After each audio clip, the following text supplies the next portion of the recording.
Well, hey, welcome to Unchurched. My name is Todd. Really glad that you are here. Are you dealing with sickness? Do you know somebody who is? Isn't it terrible? It's terrible. Have you had COVID over the last 2 years? How bad was that for you? My family and I had it twice. This last time that I had it was fairly recent, and first time too. My lungs just weren't right for months afterwards.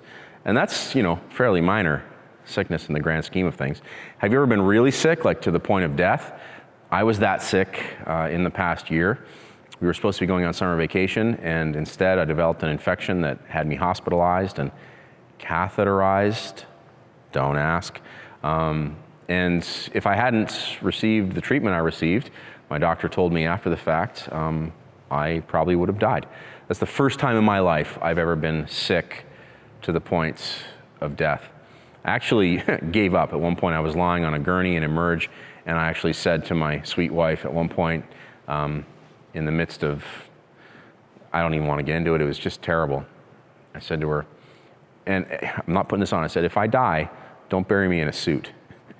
She was like, what are you talking about? It was a bad moment. Have you spent time beside someone's sick bed? I've spent a lot of time in my years as a pastor with people who are dying, with people who are gravely ill, with people who know that they're not coming back. Let me tell you, that's a pretty sobering experience. I've also prayed over the beds of those who did recover. I've prayed over the beds of those who did not. So I've been up close and personal with sickness, both personally and professionally. How about you? How terrible has it been? I think the reason that sickness is so terrible is, well, one, the suffering is terrible, but really the helplessness that comes with sickness is what makes it so terrible. And there's nothing like the helplessness that comes along with sickness. So how do we deal with it? How do we deal with sickness? Well, we're in a series called What He Said, where I am doing my best to explore what Jesus had to say about life, God, and the meaning of everything. And so today we come to a passage in the Gospel of Mark, the book of Mark, where Jesus says some things and does some things that speak to his attitude towards sickness. We're in Mark chapter 5, verses 21 through 34, and I am reading from the Vust translation. And when Jesus had crossed over in the boat again to the other side, so he's crisscrossing the Sea of Galilee back and forth here, traveling between ministry trips. A great crowd was gathered together after him, and he was at the seashore. And there comes one of the synagogue rulers by name Jairus. And having seen Jesus, he falls at his feet and begs him earnestly, saying, my little daughter is at the point of death. Come, place your hands upon her in order that she might be healed and live. And Jesus went off with him. And there kept on following with him a large crowd, and they kept on pressing upon him almost to the point of suffocation. And a woman, having come, who had a flow of blood for 12 years, and had endured much suffering under the hands of many doctors, and had spent all of the things which she had, and was not even one bit improved, but rather grew worse, having heard the things concerning Jesus, having come in the crowd behind, touched his garment, for she kept saying, if I touch even his garments, I shall be made whole. And immediately there was dried up the fountain of her blood, and she suddenly came to feel in her body that she had been healed of her plague, and was at that moment in a state of health. And immediately, Jesus, having had a personal and clear knowledge in himself of the experience of power going out of him, having turned around in the crowd, was saying, who touched me on my garments? And his disciples, stupid heads, I love these guys because they remind me of me, stupid head, kept on saying to him, you are seeing the crowd pressing hard around you from all sides, yet you are saying, who touched me? It's like, how can we know who touched you? There's like hundreds of people thronging around you, trying to crush you. And he kept on looking round about to see the woman who had done this. And the woman, and no kidding, fearing and trembling, knowing that which had been done for her, came and fell down before him and told him all the truth. And he said to her, daughter, oh man, I love Jesus.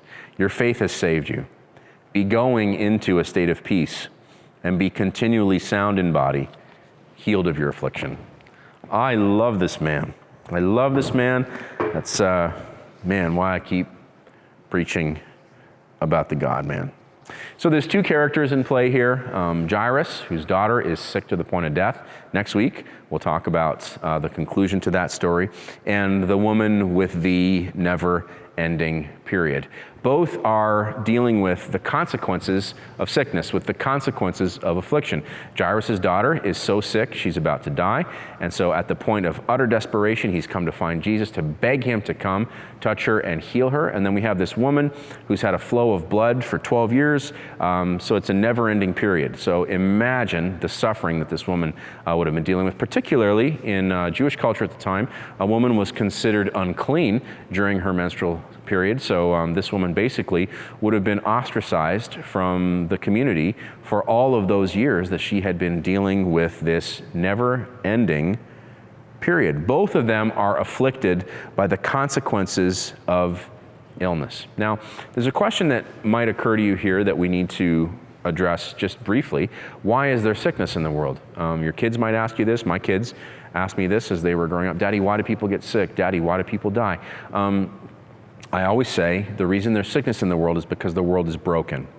Okay, east of Eden, the world is broken. Now, remember here, I'm speaking from a Christian perspective, so I'm speaking here in reference to the Genesis story, the story that talks about a good God who made all things good, who put our first parents, Adam and Eve, in the Garden of Eden to be his friends and to fill the earth and subdue it.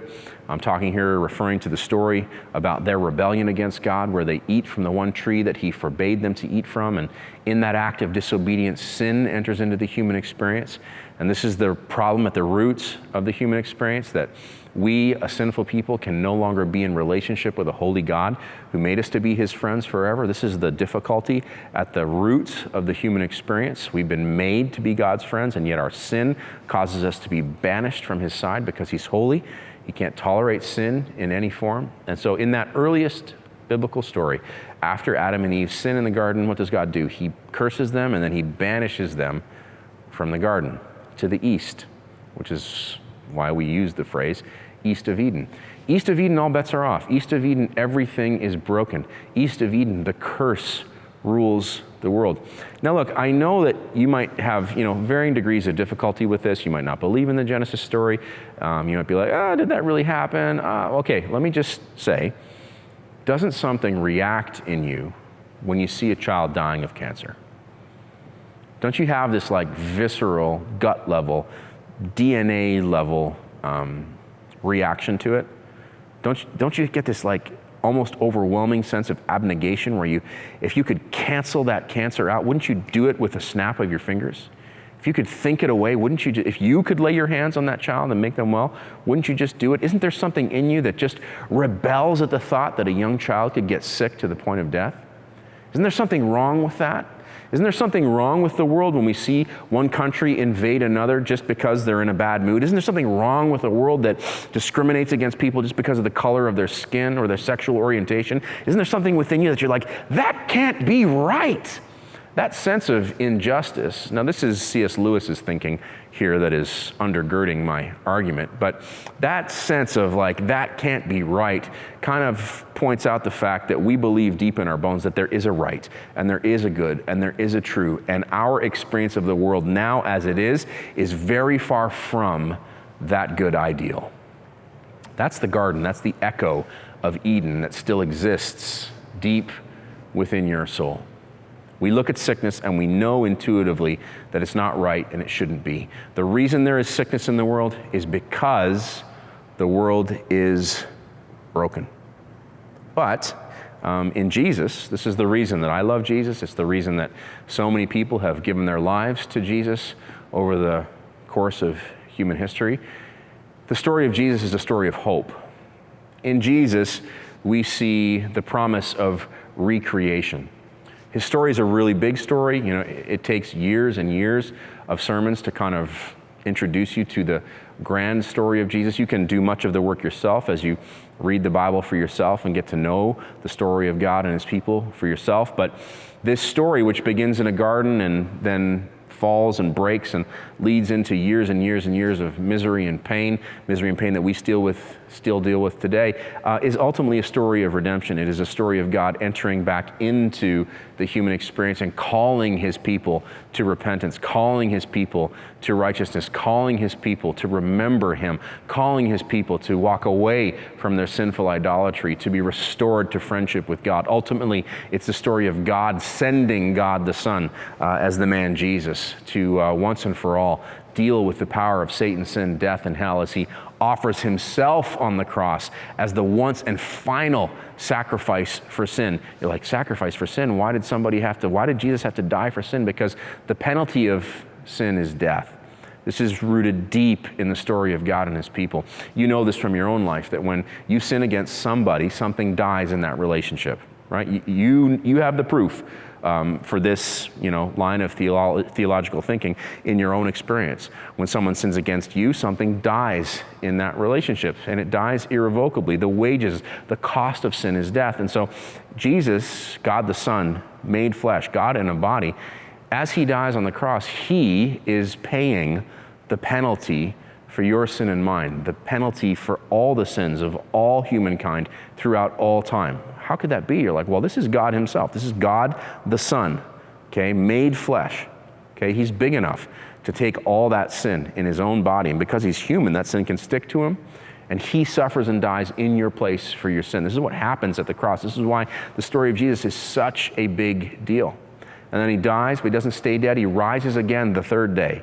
Okay, he rises again from death, and he defeats in his resurrection the power of Satan, sin, death, and hell once and for all. He dies, but he doesn't stay dead. He rises again. And in that rising, he is the picture of the new humanity. And it's really wonderful. After his resurrection, he begins to teach his disciples, and he's been teaching them all along, but he really kind of brings it home after his resurrection. He begins to teach them what it's going to look like to be that new humanity. And he sends them out into the world to spread that good news to as many people as possible. And the rest literally is history. I'm standing here today, 2,000 years later, preaching that same story that Jesus commissioned his friends to spread into the world. The way of Jesus is the way of hope. Hope is possible in Jesus. Hope is possible because of Jesus. Death does not have the final say.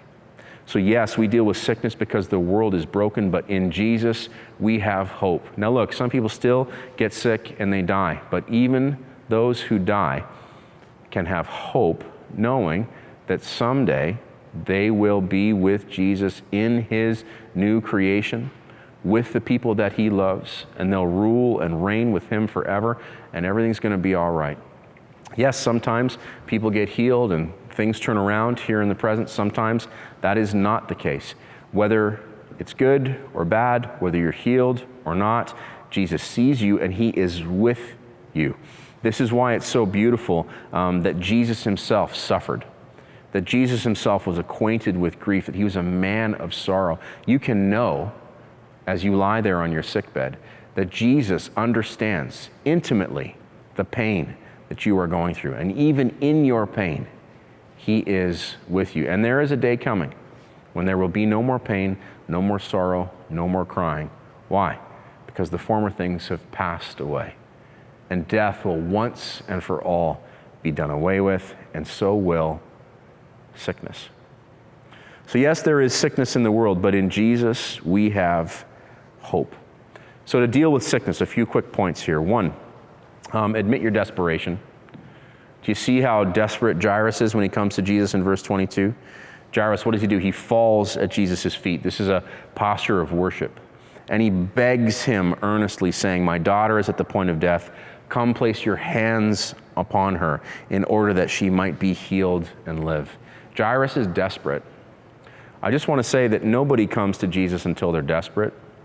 If you're not desperate yet, then you're just kind of kicking the tires, right? Everybody I know who has entered wholesale into the life of faith has done so because of a season of desperation that came their way, that brought them to the end of their rope, where they had no other option but to once and for all turn to Jesus and to ask him, like Jairus does here, for help. I don't want to be callous about this. I want to be really careful. But I have thought throughout the course of my life that sometimes sickness can be a mercy because it brings us to the end of ourselves. That helplessness I talked about off the top, I mean, there's nothing as helpless as lying there on a gurney, exposed in the emergency room. That's the most terrible experience of my life. And it's really the helplessness that was, yes, the pain was bad, but the helplessness was really the worst. And to be that helpless it's uncomfortable. It's kind of the last thing any human being would ever want to experience. But I gotta say, it's at that kind of moment of vulnerability that you are very open to calling out to God for help. And so in some ways, I think affliction can be a means to an end. It can be a tool that can be deployed to bring you to the end of yourself, to a place where you will finally turn to Him. I believe that the sooner you turn to Jesus, the better. I don't know for sure that to turn to Jesus is to avoid affliction. God knows I've been following Jesus most of my life, and my life has not been easy by a long shot. But when I look at the lives of many of the people I interact with in the world around me, the people that my wife interacts with, the people that our friends interact with, there's a lot of people who have it a lot worse than me. And I think the only reason is my friendship with God. And I believe the same can be true for you. So it's not a one-to-one relationship, but I feel safe saying, if you want to avoid the kind of desperate affliction that is the province of so many people who are alone in the world without a hope, come to Jesus today. You will find in Jesus hope and restoration, and you will find healing. It's better at Jesus' feet. And look, if laying your destiny in someone else's hands makes you nervous, because imagine Jairus here. He's one of the leaders of the synagogues, a powerful man, probably a wealthy man. He is brought to the end of himself by his daughter's sickness here. If the prospect of that makes you feel uncomfortable, join the club. It makes me feel uncomfortable too. But we need to remember that when it comes to Jesus, we're dealing with the master here.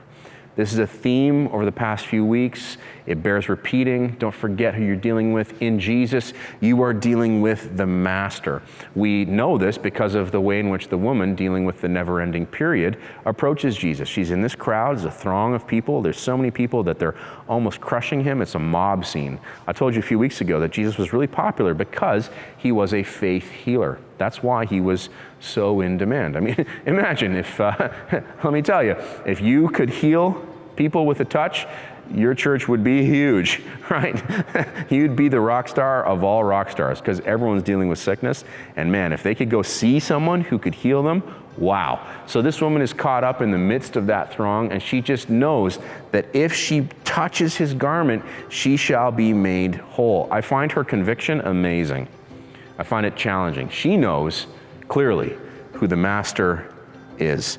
And, after all of her false starts, after all of her disappointments, after spending all of her money and all of it being wasted because nothing she has done has brought an end to her affliction, yet she is sure that Jesus is the answer.